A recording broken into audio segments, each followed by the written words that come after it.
सभी को जय मसीह की। आशा रखती हूँ कि आप सभी स्वस्थ एवं सुरक्षित हैं। आज की इस वीडियो में आप सभी का स्वागत है।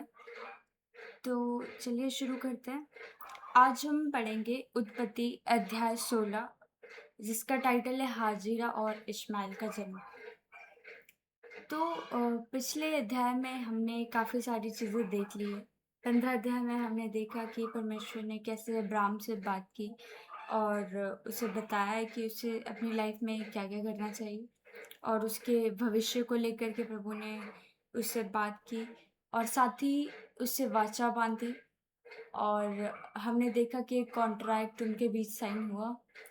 आज के डेट में जैसे साइन होता है वैसे नहीं, लेकिन प्रभु ने अपने तरीके से उस वाचा को पूरा किया और उन्होंने उस प्रॉमिस की गारंटी ली।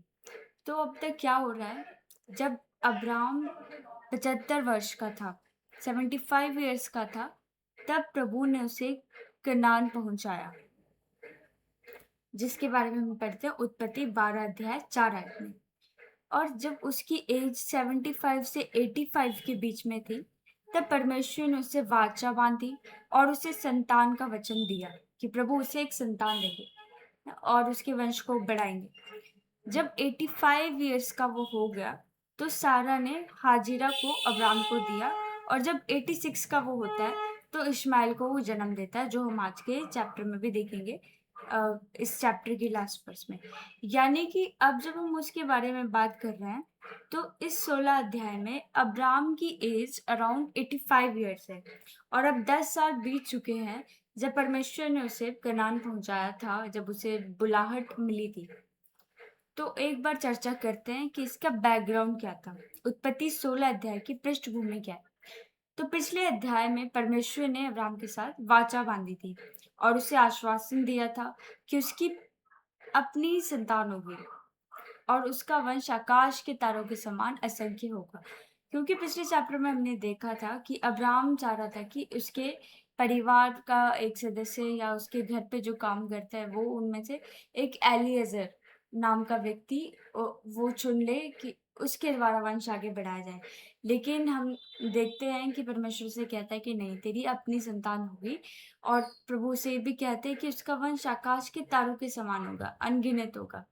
तो अब्राहम परमेश्वर के इस वचन पर विश्वास करता है, और उसके इस विश्वास को परमेश्वर ने उसके लिए धार्मिकता ठहराया। लेकिन समय बीतता गया और परमेश्वर की प्रतिज्ञा पूरी होती हुई अब्राहम को नहीं दिखाई दी। 10 साल बीत चुके हैं, लेकिन अब भी वो वेट कर रहा है कि अब प्रभु आगे होगा क्या। अब तक उसकी कोई संतान उत्पन्न नहीं हुई। अब्राहम और उसकी पत्नी सारा वृद्ध हो चुके हैं, बूढ़े हो चुके हैं, लेकिन अब तक उनकी कोई संतान नहीं है। तो ये बड़ी दुख की बात थी। दुख का समय चल रहा था, और क्योंकि इतने समय से उनकी कोई संतान नहीं है, तो उस समय पर भी, आज के समय पर भी, ये एक अपमानजनक बात समझी जाती है। तो वैसे ही था, सोसाइटी का भी प्रेशर था और उनको भी दुख था। और एक पल को कहा जाए कि जब हमें पता हो कि संतान नहीं हो सकती, तो हम कहीं न कहीं जीने की आशा रखेंगे, कहीं न कहीं आगे बढ़ जाने की आशा रखेंगे। लेकिन अगर कोई हमें उम्मीद दिला दे कि नहीं, कोई तरीका है जिससे आपकी संतान उत्पन्न हो सकती है, तो फिर वो उम्मीद के बाद इतना समय बीत जाना और फिर भी ये विश्वास रखना कि नहीं, प्रभु ने अपने वचन के अनुसार जैसा बताया है, जैसा दर्शन दिया, प्रभु पूरा करेगा, तो वो डिफ़िकल्ट होता है कि हम विश्वास कर रहे हैं, लेकिन चीज़ें वैसी होती हुई नहीं दिखाई दे रही है जैसी हमने सोचा था। तो यहाँ पे भी यही बात थी कि 10 साल हो चुके हैं, अब तक उनकी कोई संतान नहीं थी, बुढ़ापा बढ़ता जा रहा है, और साथ ही वो स्थिति कि अब तक कोई भी ऐसा कोई कुछ उनकी संतान हुई नहीं है, तो अपमानजनक बात अब तक उनके लिए थी। क्योंकि उस समय पे क्या होता था कि अगर किसी पत्नी को संतान नहीं हो रही है, किसी स्त्री को संतान नहीं हो रही है जो पत्नी है, तो फिर वो अपनी किसी दासी को अपने पति को साथ रहने के लिए दे सकती थी। और दासी से जब जन्म हो जाती जब संतान जन्म ले लेती, तो फिर वो उस पूरे परिवार का उत्तराधिकारी माना जा सकता था। तो सारा ने भी ऐसा ही किया, इसी प्रथा का सहारा लिया, और उसकी एक दासी जो कि मिस्र की रहने वाली थी, है ना? हम जानते हैं कि कुछ समय के लिए अब्राहम मिस्र में रहता है, जहाँ पे जब कनान में अकाल पड़ा था। हो सकता है शायद ये दासी वहाँ से आई हो। अ, इसके बारे में ज़्यादा डिटेल यहाँ पे नहीं दी गई है, लेकिन यहाँ लिखा है कि वो दासी मिस्र की रहने वाली थी और मिस्री दासी हाजिरा। तो सारा अपनी मिस्री दासी हाजिरा को अब्राहम को देती है और उस समय की सामाजिक प्रथा ये थी, उस समय ऐसा होता था और ये कॉमन बात थी कि अगर किसी की संतान नहीं होगी तो अपनी दासी को, क्योंकि उस समय दास-दासियाँ रखे जाते थे, तो अपनी दासी को वो अपने पति को दे सकती थी। लेकिन ये प्रचलित सामाजिक प्रथा के बावजूद परमेश्वर ने चाहा कि जो प्रभु अब्राहम और सारा की लाइफ में प्रतिज्ञा को पूरा करे, उस प्रतिज्ञा को पूरा करने का तरीका ये जो सामाजिक प्रथा चली आ रही थी, इसके तहत नहीं होगा, लेकिन प्रभु ने एक अलग योजना बना करके रखी थी। एक अलग, एक निर्धारित मार्ग प्रभु ने तैयार करके रखा था, जो ये वाला तो नहीं था कि किसी दासी से अब्राहम का वंश चले। तो यहीं से इन सब बैकग्राउंड में हम समझ सकते हैं कि 16 जो है 16 की घटनाएँ आरंभ होती है। तो पहला वचन है कि अब्राहम की पत्नी सारा की कोई संतान नहीं थी, जैसा हमने अभी तक चर्चा की। और उसके पास एक मिस्र देश की दासी थी जिसका नाम हाजिरा था, हाजिरा। और सारा ने फिर अपने पति अब्राहम से कहा कि परमेश्वर ने, यहोवा परमेश्वर ने अभी तक मुझे कोई संतान नहीं दी है, इसलिए तुम मेरी दासी के साथ संबंध स्थापित करो, संभव है कि उसके द्वारा मुझे संतान प्राप्त हो। और अब्राहम ने उसकी बात को मान भी लिया कि ठीक है, अगर तुम कह रही हो तो ठीक है। तो हम यहाँ पे देख रहे हैं कि सारा ने अपनी समझ का सहारा लिया है। जैसे नीति वचन में हमें बोला जाता है कि तू अपनी समझ का सहारा ना लेना, वरन अपने संपूर्ण मन से यहोवा पर भरोसा रखना, उसी को स्मरण करके सब काम करना, तब वो तेरे लिए सीधा मान निकलेगा। लेकिन क्या यहाँ सारा ने प्रभु पर भरोसा रखा? नहीं। हम लोगों के लिए जज करना बहुत ईज़ी है कि सारा ने नहीं रखा, अब्राहम ने नहीं रखा। लेकिन अगर हमारी लाइफ में भी चीज़ें हो, 1 साल का, 2 दिन का, 2 महीने का डिले हो, तो भी हम लोग भरोसा तोड़ देते हैं परमेश्वर पर से। पर यहाँ 10 साल बीत चुके हैं और वो बूढ़े भी हो चुके हैं। तो अगर हम ह्यूमन माइंड से देखें, हम अपने जैसे मनुष्य के सोच-विचार उससे देखें, तो फिर भी सारा और अब्राहम हमसे तो बेटर ही थे। हम तो बहुत जल्दी गिव अप कर लेते हैं। स्टिल उन्होंने काफ़ी वेट किया, लेकिन जो भी बात है, बट उनका विश्वास यहाँ पे प्रभु पर कहीं न कहीं डगमगा गया था और इसीलिए वो एक अपनी बुद्धि से एक सॉल्यूशन निकालती है कि अपनी दासी को दे दे। और अब्राहम ने भी ये बात वहाँ पे मान ली। अब एक बात यहाँ पे सोचने वाली ये भी है, जब हम आदम हवा के विषय में भी बात करते हैं, तो मैं समझती हूँ अब्राहम और सारा के विषय में भी बात करनी चाहिए। जब प्रभु दर्शन दे रहे हैं, तो दर्शन अब्राहम को दे रहे हैं कि मैं तुझसे ये जाति उत्पन्न करूँगा, मैं तुझे ये बात, जब कॉन्ट्रैक्ट भी साइन किया, तो वहाँ पे अब्राहम था, है ना? तो अब्राहम सारा के को ये बातें किस तरह से बता रहा है, मुझे लगता है ये बहुत इम्पोर्टेंट बात है कि जब हम, एक हस्बैंड है, एक अपनी वाइफ से वो सारी बातें कैसे शेयर कर रहा है। जैसे एदेन की वाटिका में परमेश्वर ने आदम को आज्ञा दी थी। आदम का फर्ज बनता था वो हवा को सिखाए। सो वो जो आज्ञाकारिता है, वो हम कैसे दूसरों को बता रहे हैं, अपनी फैमिली में, या हम उस नॉलेज को जो प्रभु ने हमें दिया है उसको कैसे ट्रांसफर कर रहे हैं, वो मैटर करता है। तो मुझे लगता है कहीं न कहीं वहाँ पे भी सारा शायद इस बात की गंभीरता को नहीं समझ पाई थी, जो उसने सॉल्यूशन दिया। और हो सकता है कि ना जाने कैसे उनके बीच में बातचीत हुई है। और साथ ही अब्राहम से जब प्रभु ने डायरेक्टली बात की है, तो अब्राहम भी यहाँ पे सारा को समझा सकता था, लेकिन अब्राहम ने उसकी बात मान ली।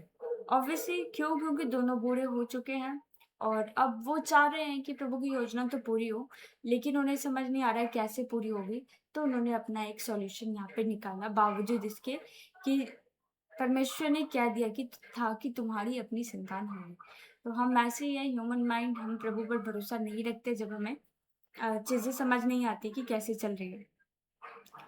तो अब यहाँ पे लिखा है कि जब अब्राहम को कनान में रहते हुए लगभग 10 वर्ष हो चुके थे, 10 साल हो चुके थे, तब सारा ने अपनी दासी हाजिरा को अब्राहम के साथ रहने के लिए दे दिया, यानी अराउंड 85 इयर्स का वो था। तो हाजिरा गर्भवती होती है, प्रेग्नेंट होती है, और जैसे ही वो गर्भ धारण करती है, उसके बाद वो अपनी स्वामिनी सारा के साथ अजीब सा बिहेव करने लगती है, सारा को तुच्छ समझने लगती है। तो यहाँ पे ध्यान देने वाली बात ये है कि अभी हाजिरा का बच्चा जन्म नहीं लिया है, अभी बच्चे ने जन्म, लेकिन इसके बावजूद हाजिरा जैसे ही प्रेग्नेंट हो गई है वो तुच्छ समझ रही है, शायद ये समझ रही है कि शायद वो भी अब अब्राहम की वाइफ कहलाए, या फिर अब्राहम इतना बड़ा व्यक्ति है, इतना धनवान व्यक्ति है और उसकी अ, संतान मेरी कोख में है, तो मैं सारा से बढ़कर हूँ, मैंने अब्राहम को वो दिया जो सारा नहीं दे सकती, आउट ऑफ जेलिसी या कुछ भी हो। लेकिन हाजिरा अब वैसे रिस्पेक्ट सारा की नहीं कर रही है जैसे वो तब करती थी जब वो उसकी सिर्फ दासी थी और अब्राहम के पास उसे ना नहीं भेजा गया था। तो सारा ने फिर अब्राहम को बोला, उससे शिकायत की कि जो कुछ मेरे साथ हो रहा है उसका दोष तुम पर भी है। मैंने अपनी दासी तुम्हें दी, लेकिन अब वो मुझे ही छोटा समझने लगी है। यहोवा हमारे बीच में आकर। तो अब सारा अब्राहम से शिकायत कर रही है। कहीं न कहीं औरतों का कभी इस तरह का नेचर रहा है शिकायत वाला, मैंने पहले खुद कर दिया, अब वो अब्राहम को बोल रही है कि इसका दोष तुम पर ही है। हालाँकि सारा का ही सजेशन ये था। तो अ, यहाँ पे हम इस चीज़ को देखते हैं। तो वो अब्राहम को बोली कि यहोवा हमारे बीच में न्याय करे। तो अब्राहम वो बता रहा है, जवाब दे रहा है सारे को कि हाजिरा तो तुम्हारी दासी है, तुम उसके साथ जैसा उचित समझो वैसा करो। तब सारा ने उसके साथ कठोर व्यवहार किया और हाजिरा वहां से भाग गई। अब अब्राहम, मैं समझ रही हूँ कि as a leader of the family, as a head of the family, उसकी काफ़ी ड्यूटीज़ यहाँ पे बनती थी और वो समझदारी से स्टेप लेते तो काफ़ी चीज़ें बदली जा सकती थी। बट अब्राहम ने ऐसा नहीं किया ना, यहाँ पे हम देख रहे हैं।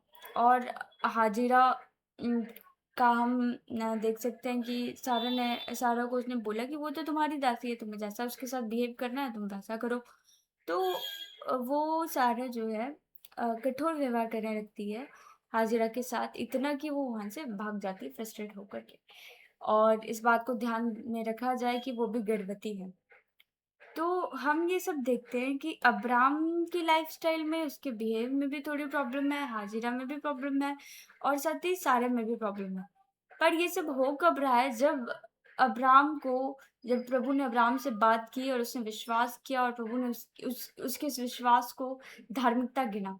जब वो एक प्लस पॉइंट उसकी स्पिरिचुअल लाइफ़ में आया, उसके बाद हम देख रहे हैं कि जब उसकी यहाँ पे वर्ल्डली लाइफ है, उसमें वो कहीं न कहीं एक गलत स्टेप ले रहा है। तो अक्सर हमारे साथ ऐसा होता है कि जब हम आत्मिक रूप से बढ़ने की कोशिश करते हैं, तो साथ ही जब वर्ल्डली लाइफ में, संसारिक लाइफ में जब हमारी लाइफ में प्रॉब्लम्स आती है या कुछ इस तरह की सिचुएशन आती है, तो समहाउ वो भी उतनी ही डिफ़िकल्ट आ रही होती है जितना हमारा आत्मिक ग्रोथ हो रही होती है। उस पे बैलेंस कर पाना हमारे लिए मुश्किल हो जाता है, जैसे यहाँ पे हुआ। लेकिन परमेश्वर हमारे साथ है, हम उसकी बुद्धि का सहारा लें तो हम उस पर ओवरकम कर सकते हैं। तो अब क्या करते हैं, जब वो भाग जाती है जंगलों की तरफ, शूर के जंगल में, तो परमेश्वर का दूत जंगल में शूर जाने वाले मार्ग पर एक जल स्रोत के पास हाजिरा से मिलता है। तो मैं ये सोच रही थी कि जल स्रोत या फिर जो कुएँ हैं, वो क्यों इतने मायने रखते हैं? हम देखते हैं कि उनके पास प्रभु ने बहुत सारे लोगों को दर्शन दिया, पुराने नियम में भी, नए नियम में भी। तो मुझे लगता है कि इसका रीज़न ये होगा क्योंकि पुराने समय में आज के जैसे ट्रांसपोर्टेशन सिस्टम नहीं था। जैसे आज गाड़ियाँ, बसें, ट्रेन ये सब चलती है, उस समय नहीं चलती थी। तो लोग जब लंबी यात्रा तय करते थे ऊँट पर या किसी और जानवरों पर, तो उसके बाद वो थक जाते थे, तो पानी जहाँ पे मिलता था, वो वहाँ पे रेस्ट करते थे। अब मैं इस चीज़ को इमेजिन करने की कोशिश कर रही थी कि जब मैं एक लंबे सफ़र पर जा रही हूँ, या जैसे हम ट्रैकिंग करने जाते हैं आज की डेट में, अगर हम समझें, ट्रैकिंग करने जा रहे हैं और हम थक गए हैं, हम टूट चुके हैं, हमें प्यास लगी है, हम थोड़ा-सा रेस्ट करना चाहते हैं। तो थ्रू आउट जब हम ट्रैकिंग कर रहे होते हैं या जब हम चल रहे होते हैं, तो हमारा ध्यान यही होता है कि हम कहाँ-कहाँ जा कर के रेस्ट करें। और उस पर्टिकुलर टाइम में जब हम कहीं पे बैठते हैं, थक-हार करके हम बैठते हैं, तो हम सोचते हैं, तो हम काफ़ी कुछ सोचते हैं। और उस टाइम को प्रभु यूज़ कर रहे हैं इनसे बात करने के लिए, जहाँ पे भी प्रभु ने दर्शन दिया कुओं के पास से रुके। यानी कि जब हम उस पेस से, कि भागा-दौड़ी से जब हम शांति तरह से बैठ गए, शांत तरीके से, और तब प्रभु उस समय को इस्तेमाल करता है हमसे बात करने के लिए। ठीक यहाँ पे भी ऐसे ही हुआ कि शूर एक जंगल है, वहाँ पे कनान से वो, जहाँ पे ममरे के बांज वृक्षों के बीच अब्राम रह रहा था, हाजिरा वहाँ से भागती शूर के जंगलों में। इसे हम आगे डायग्राम और मैप के माध्यम से समझेंगे। तो वो भागती है। फिर वो जो दूत है वो हाजिरा से पूछता है कि अच्छा हाजिरा, तुम कहाँ से आई हो और कहाँ जा रही हो? हाजिरा जवाब देती है, मैं अपनी स्वामिनी सारै से भाग करके आई हूँ। तो क्या दूत को पता नहीं था हाजिरा कहाँ से जा रही है, कहाँ को आई है ना? फिर भी एक होता है ना कि लाइफ में एक क्वेश्चन आता है, जब हम अपने आप से क्वेश्चन पूछते हैं कि तू ये क्या कर रही है ना? और सामने से आकर के कोई, अगर हम गंभीर चिंताओं में हैं और हमें बोले कि क्या सोच रहे हो, क्या कर रहे हो तुम अपनी लाइफ में, ना? तो इस तरह का क्वेश्चन था कि अच्छा कहाँ से आ रही हो, कहाँ को जा रही हो, कि उसे एक रियलिटी चेक देना था कि तुम क्या कर रही हो। तो वो बताती है कि मैं भाग कर के आई हूँ। तो फिर प्रभु का दूत उससे कहता है कि जाओ, वापस चले जाओ, अपनी स्वामिनी के पास लौट जाओ और उसके अधीन रहो। क्यों उसके अधीन रहो? क्योंकि वो एक दासी थी और जब सारे ने उससे हेल्प मांगी तो उसको कंसिडर करना चाहिए था और अपना स्वार्थ नहीं देखना चाहिए था। और साथ ही इसलिए भी कि क्योंकि वो गर्भवती है और प्रभु नहीं चाहता, प्रभु स्त्रियों की प्रभु ने स्त्रियों को एक पवित्र दर्जा दिया है, उन्हें बहुत पवित्र ठहराया है। तो एक गर्भवती स्त्री इस तरह से जंगलों में भटके, प्रभु की योजना बिल्कुल भी नहीं थी। हालाँकि सारे की बुद्धि की वज़ह से, अब्राहम की अपनी समझ का सहारा लेने की वज़ह से ये प्रॉब्लम इन लोगों की लाइफ़ में आई है। ना इसमें मतलब कहीं न कहीं इनमें सबका फ़ॉल्ट था। स्टिल प्रभु इस गलत गलत तरीकों से भी एक भलाई को उत्पन्न करने की यहाँ पे कोशिश कर रहे हैं, क्योंकि हमारा परमेश्वर दयावंत परमेश्वर है। तो आगे हम देखते हैं कि दूत ने आगे कहा कि मैं तुम्हारे वंश को इतना बढ़ाऊँगा, कितना बढ़ाऊँगा? मैं तुम्हारे वंश को इतना बढ़ाऊँगा कि उसकी गिनती करना संभव नहीं होगा। तो सेम जो प्रॉमिस अब्राहम से भी कहा गया था ना कि इसके वंश को बढ़ाएँगे, वो वंश वाला प्रॉमिस यहाँ पे हम देखते हैं कि हाजिरा से भी कहा गया। क्योंकि प्रभु अब्राहम को सच में ब्लेस करना चाहते हैं। उसकी ब्लेसिंग जो अब्राहम को मिलनी थी, वो जो वाचा प्रभु ने उसे बाँधी थी, वो अब हाजिरा की लाइफ में भी आएगी। तो दूत ने उससे और ये भी कहा कि एक पुत्र जन्म होगा, पहले से ही होगा, पहले से बता दिया कि पुत्र को तुम जन्म दोगी, तुम्हें उसका नाम इश्माएल रखना है, क्योंकि यहोवा ने तुम्हारे दुख की पुकार सुन ली है। तो एक अच्छा नाम जिसका मतलब था कि दुख की पुकार प्रभु ने सुनी, इसलिए उसका नाम इश्माएल रखा जाएगा। तो उसके विषय में साथ ही दूत ने ये भी बताया कि वो स्वतंत्र और साहसी स्वभाव का होगा। कौन? इश्माएल। और इश्माएल का जीवन संघर्षों से भी भरा रहेगा और उसके साथ उसके तथा उसके संबंधियों के बीच अक्सर टकराव रहेगा। यानी कि वो युद्ध लड़ाई करेगा, उस तरह का होगा। और आगे चल के भी हम ज़रूर इस बारे में भी डिस्कस करेंगे कि इश्माएल के वंशज आखिर में फिर कहलाए कौन? कौन है ना? हम ज़रूर इसके बारे में भी चर्चा करेंगे। तो फिर लिखा है हाजिरा ने उस परमेश्वर को जिसने उससे बात की थी, एल-रोई अर्थात मुझे देखने वाला परमेश्वर कहा। एल-रोई कि वो परमेश्वर जिसने मुझे देखा, जिसने जब मैं जंगलों में भाग रही थी, जब मैं परेशान थी, तब प्रभु ने मेरी सुधि ली। वो परमेश्वर जिसने मुझे देखा, इसलिए उसका नाम क्या रखा? एल-रोई रखा, क्योंकि उसने अनुभव किया कि परमेश्वर ने उसकी स्थिति पर ध्यान दिया। तो हाजिरा ने उस परमेश्वर को, यानी कि जब उससे मिला, तो वो नाम देना चाहती। जैसे कि कुछ लोग पवित्र आत्मा को कहते हैं कि he is my best friend.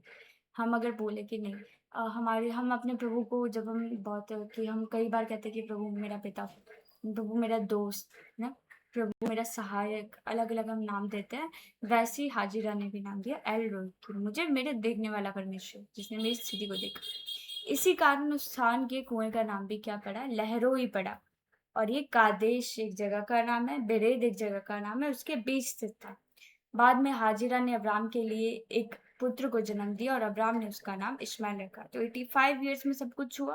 भागी वो जो भी है 86 की उम्र में, यहाँ लिखा है जैसे जब इश्माएल का जन्म हुआ, तब अब्राम की आयु 86 वर्ष की थी। तो 86 इयर्स की उम्र में अब्राम का बच्चा होता है, कौन? इश्माएल। अब हम इसको मैप के थ्रू समझने की कोशिश करते हैं। तो ये है हाजिरा की यात्रा का एक नक्शा या अब्राम। अब्राम के घर से भागकर कुएं बेएर लहरोई यहाँ पर वो आती है। तो कनान देश में हेब्रोन में ममरे के बांज वृक्षों के बीच अब्राम रह रहा था, राइट? तो ये कहाँ है? यहाँ हम देख सकते हैं भूमध्य सागर है, इधर डेड सी है, मृत सागर जिसको हम कहते हैं। यहाँ यरदन नदी है और यहाँ से वो आ रही है, जहाँ पे पहला पॉइंट लिखा है नंबर 1, वहाँ से वो चलती है। तो हाजिरा भागती है, यहाँ पे लिखा है कि कहाँ भाग रही है? शूर के जंगलों में भाग रही है। और शूर के जंगल में भाग रही है कादेश, और हमने देखा बेरेद, यहाँ देखा उसके बीच एक कुआं है जिसका नाम वो लहरोई रखती है। कादेश और बेरेद के बीच ना, जहाँ पे लहरोई है, ये वाला कुआं है। एग्जैक्ट लोकेशन यहाँ देखो, बेरेद स्थान की सटीक स्थिति निश्चित नहीं है। यह अक्षय शूर के दक्षिणी भाग में कादेश के दक्षिण की ओर माना जाता है। तो मतलब ये ऐसा नहीं है कि एग्जैक्ट लोकेशन ऐसी ही रही होगी, बट समहाउ कुछ कुछ हिस्सा ऐसे था। अगर आप देखें तो जैसे इजिप्ट है, मिस्र देश है, अरब है, ऊपर कनान है, तो ये वाले एरिया की बात यहाँ पे की जा रही है ना। तो यहाँ पे भी देख सकते हैं कि जैसे लिखा है कि हाजिरा कैसे भागती है। आप चाहो तो इसे पढ़ सकते हो। अब्राम का स्थान पहला पॉइंट है। दूसरा पॉइंट की सारा अब्राम की पत्नी ना, वो हाजिरा को अब्राम के पास भेज देती है, और हाजिरा भागती है, शूर के जंगलों में जाती है, कादेश में वो पहुंचती है। और बेर लहरोई, ये एक जगह थी, ये कुएं का नाम है लहरोई, वहाँ